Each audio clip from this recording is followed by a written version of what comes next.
പിന്നെ കുറച്ച് ഇഞ്ചി.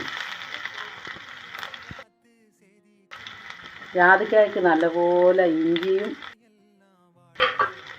ഇത് കൂടുതൽ വേണം, എന്നാലും അതിന് ടേസ്റ്റ് കൂടപ്പെട്ടു. ഇതിലേക്ക് ഇനി കുറച്ച് പച്ചമുളക്,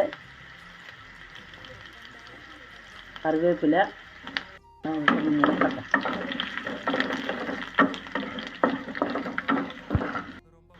ജാതിക്ക രാവിലെ ഞാൻ ഉപ്പും മഞ്ഞളും ഇട്ട് പുരട്ടി വെക്കുമായിരുന്നു. ഞാനത് ഇട്ട് കൊടുക്കാം ഇതിലേക്ക്.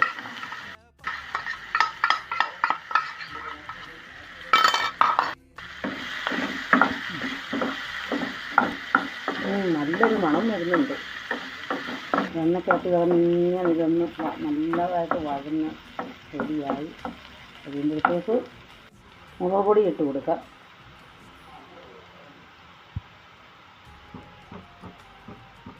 ഉലുവാപ്പൊടി,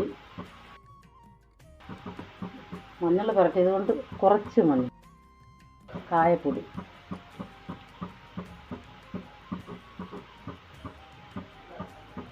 മുളകും കായവും ഇതെല്ലാം കൂടെ കിടന്നൊന്ന് നോക്കണം. തിളപ്പിച്ചരച്ച വെള്ളം നമ്മളിങ്ങനെ ഒഴിച്ച് കൊടുക്കണം. കാരണം ഇതിനൊത്തിരി വേവ് കൂടുതലാണ്.